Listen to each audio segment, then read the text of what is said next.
Dalam kaidah fikih ada sebuah kaidah at-tabi'u tabi'un. Kalau kamu mengharamkan A, maka apapun yang dihasilkan dari A haram. Kalau kita haramkan bank, maka antum haram menggunakan ATM, haram menggunakan fulus kertas atau fulus koin ataupun elektronik, haram semua. Maka beragama jangan picik. Jangan picik. Oh, kita kembali ke dinar dan dirham. Allahu Akbar. Dinar itu diadopsi Rasulullah dari Romawi. Ya kan? Nabi aja bisa ngadopsi, masa ente nggak ngadopsi? Ini mau kembali ke zaman barter kali ya? No, zaman barter. Nauzubillah min dzalik. Yang dianggap ilmu ternyata ketidakmengertiannya. Tidak mengerti itu kalau bahasa kasarnya, Pak, jahilun. Itu intinya begini. Baiklah, saya menghormati pendapat yang mengharamkan, silakan. Saya menghormati yang pendapat yang mengatakan syubhat, silakan. Tapi saya memilih pendapat yang membolehkan. Pendapat saya adalah riba pasti haram, tapi bunga bukan riba. Saya jelaskan, saya intelektual, saya akademis, dan saya sudah lulus, diuji oleh 7 orang profesor, berarti saya berhak merasa benar. Wah, uraiannya panjang, tapi intinya gini. Nanti bisa penjenengan misalnya di YouTube ya, banyak uraian saya tentang bunga bank. Tapi intinya begini. Kalau bunga bank disamakan dengan riba dan itu haram,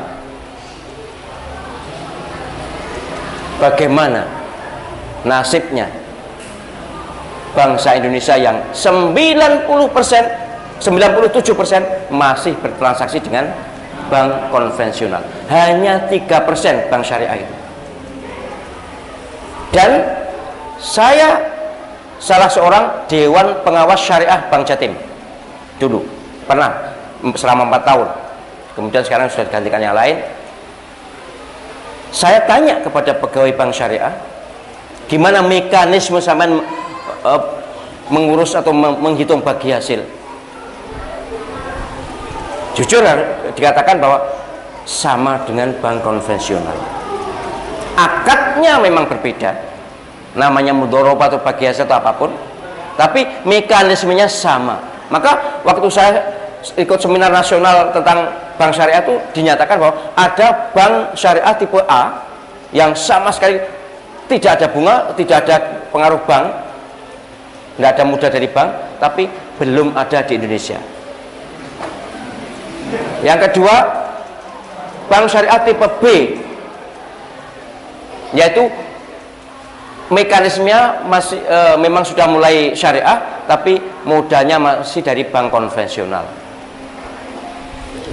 Mayoritas tipe C, yaitu memang covernya, payungnya syariah, labelnya syariah, tapi mekanismenya masih bank konvensional. Saya pernah di fit and proper test, diuji oleh Bank Indonesia ketika untuk menjadi Dewan Pengawas Syariah, diuji oleh tim dari Jakarta. Intinya saya diminta berpendapat bahwa bunga bank itu riba dan haram. Saya tidak mau. Debat lama, bahkan kemudian diancam, kalau begini Bapak tidak lulus. Saya tidak takut tidak lulus. Tidak apa-apa tidak lulus, karena waktu itu saya juga belum tahu ternyata gajinya besar. Ya jelas saya berani waktu itu, saya katakan tidak apa-apa tidak lulus. Saya tidak mau mengorbankan intelektualitas saya. Saya berpendapat mengutip para ulama. Penyiar nanti kalau baca tafsir pendapat Imam Abu Hanifah, penyiar Rasyid Ridho, baru menyadari bahwa ternyata tidak semua yang mengharamkan bunga bank itu benar. Jelas ayatnya, penyanyi baca 130 surah Al-Imran, a'udzubillahi minasyaitonir rajim, ya ayyuhalladzina amanu la ta'kulur riba adhafan mudha'afa. Hai orang-orang yang beriman, jangan kau makan riba secara mudha'afa, secara berlipat ganda. Berarti yang tidak berlipat ganda bukan riba, karena riba dilarang memang. Wa halallahu bai'a wa harrama riba. Allah SWT membolehkan baik, jual beli, mengharamkan riba. Tapi ternyata riba yang dilarang adalah yang lipat ganda. Ini pendapat Imam Abu Hanifah. pendapat Syekh Rasyid Ridho, pendapat para ulama kontemporer. Baik, setelah fit and proper test lama dengan BI Jakarta, tidak selesai dari jam 8 sampai jam 11. Saya juga panas, saya juga menjelaskan berdarah-darah karena saya sudah maksimal saya menjelaskan secara akademik. Akhirnya karena ya capek juga, emosi juga, saya katakan begini, bapak-bapak, kalau bapak-bapak tetap ngotot bahwa bunga bank adalah riba, berarti bapak-bapak mendapatkan gaji haram. Bapak-bapak membiayai keluarga juga dengan uang haram. Para pebisnis Indonesia ini semuanya haram. PNS seluruh Indonesia termasuk saya mendapatkan gaji dari melalui bank konvensional juga haram. Terkejut mereka. Saya bilang, dalam hadis sahih dinyatakan bahwa yang memberi riba, yang menerima riba, yang menjadi saksi riba, yang menulis riba sama-sama dosa.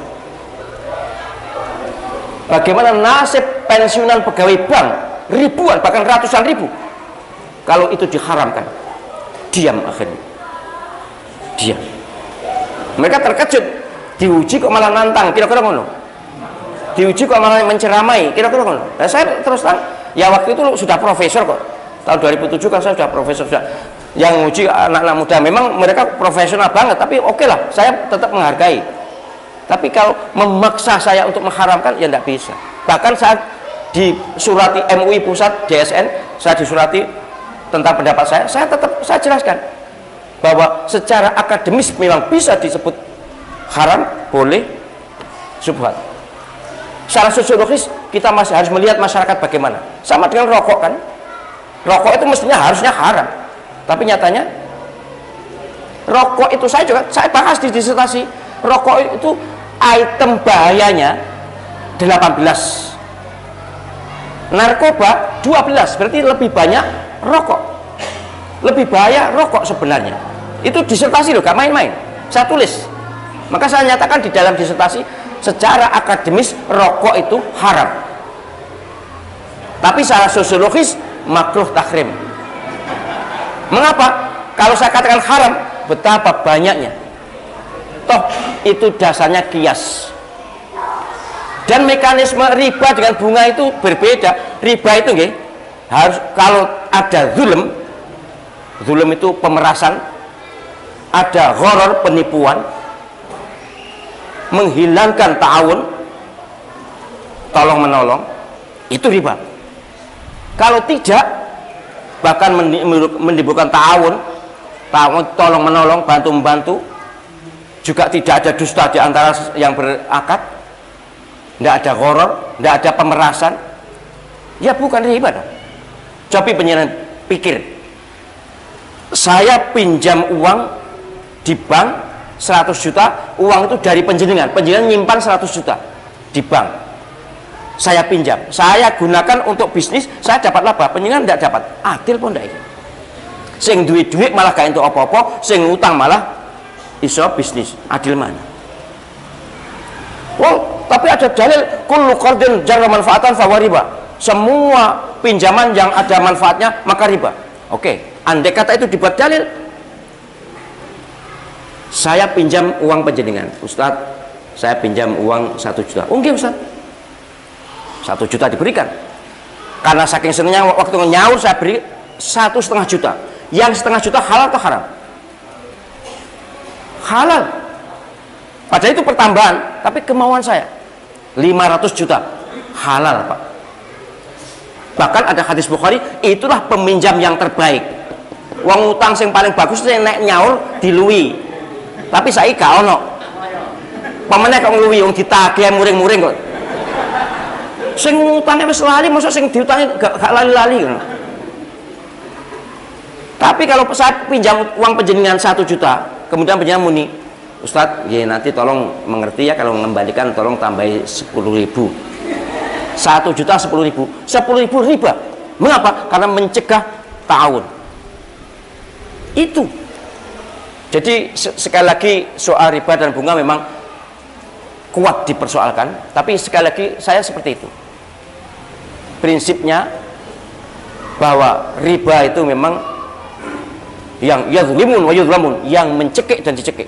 Terjadi pengeratan nek bank plecet, itu riba. Rentenir riba itu.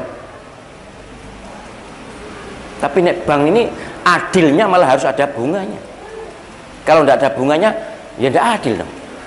Tapi sekali lagi, andai kata yang berpendapat dosa atau riba, ya silahkan.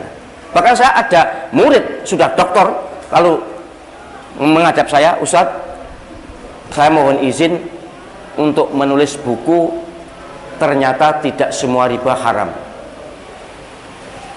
Ternyata tidak semua riba haram. Saya terkejut, lah kok sampai nulis begitu? Saya ingin cepat populer seperti Ustadz gitu. Jadi dia bilang gitu. Loh, ngarang ya, saya itu ya tidak populer. Kalau populer saya sudah lama, tidak bisa mendadak begitu. Tapi akhirnya dia bercerita, Allah SWT menyatakan wa ahalallahu bai'a wa harrama riba. Allah menghalalkan jual beli, mengharamkan riba. Ternyata tidak semua jual beli halal kan? Ada jual beli yang haram kan? Lah maka riba juga gitu, diharamkan, tapi tidak semuanya haram. Itu kata murid saya tadi. Tapi intinya beginilah, Bu. Jadi kalau bisa, ayo kita kembangkan, kita galakkan bank syariah. Semua umat Islam harusnya punya dana di bank syariah. Tapi jangan dengan cara mengharamkan bank konvensional. Terlalu banyak yang harus kita daftarkan masuk neraka kalau kita mengatakan bunga bank riba. Seluruh pegawai negeri di Indonesia ini, termasuk saya, menerima bunga, menerima gaji dari bank konvensional. Semua mahasiswa ratusan ribu bahkan jutaan mendapat beasiswa melalui bunga konvensional. Mau apa gitu? Jadi sekali lagi saya mendukung. Nanti pada saatnya bisa aja kita katakan bunga bank haram pada saatnya. Tapi sekarang belum.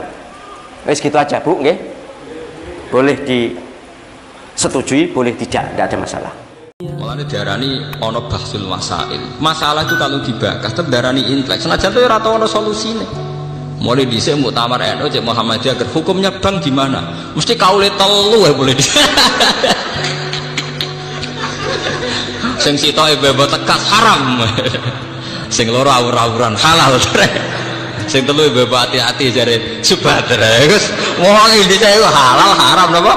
Subhan. Mulai dhisik mulai muktamar pertama 26 sampai saat ini 2010. Tapi baru kayak dibahas tetep dadi intelek. Mergo kiai sing lugu-lugu takok. Pase bank piye to? Akhirnya ana pakar bank kan nerangno. Berarti benten ya bank riyen. Tapi lumayan dadi paham. Misalnya ngeten, kula beberapa kali ikut ya. Dulu itu kenapa riba begitu dihujat? Mergo kaitane pancen wong melarat, utang wong sugih ben kelar mangan. Nggih, wong melarat, utang wong sugih ben kelar mangan. Fakul lama zada fil ajal zada napa fir riba. Jadi misalnya kula utang jenengan 100.000 nggo mangan. Janjine seminggu bayar, jebule ra iso bayar, ditambahi bungane 120 nganti 140. Intine ku terus riba begitu dihujat pangeran. Wong ngutangi wong melarat kok arep-arep dibungani, iku ora meres kere. Wong kere kok diperes. Bareng bank diwalik, wong melarat malah ra iso utang bank. Wong syarat utamane nganggo jami. Sing utang wong sugih. Sekarang itu masalah riba diperdebatkan karena ada nilai intrinsik, nilai normal yang rusak. Misalnya begini, kalau sering diskusi fikih misalnya begini. Mbah nak riba itu haram total dengan makna bunga itu ya repot. Masalahnya ada nilai bunga yang setara dengan nilai murni. Misalnya begini, tahun 70 jenengan diutang 1.000 rupiah, 2006 disaur 1.000 rupiah ya selangit mbek bumi. Tahun 70 wong iso ngutangi 1.000 rupiah iku adol pitik jago. Saiki 1.000 rupiah iku rantuk pangane pitik jago. Artinya apa? Nilai uang itu gak terkendali. Misalnya uang tahun 80 diutang 7 juta, sekarang 2010 kon nyaur 7 juta, dia tetap tidak adil. Dia tetap nopo? Tidak adil. Mbok ya pakai krus, dan krus ini diakui oleh Islam. Gini ku kalau dalam masalah begitu disuruh pakai krus emas. Jadi uang 20 juta atau 2 juta itu saat itu mendapat emas berapa gram? Dikrus nggak gini apa? Emas. Nah sekarang kalau 2010 ya emas itu berapa? Sebab itu dalam ekonomi Islam, dalam fikih-fikih, fulus itu tidak pernah dihitung sebagai mata. Dan ternyata di bank-bank dunia sampai sekarang yang dihitung juga kurs nopo emas. Lah coba dalam masalah kayak gini, terus kamu samakan dengan riba, dengan arti bunga, ini kan beda sekali.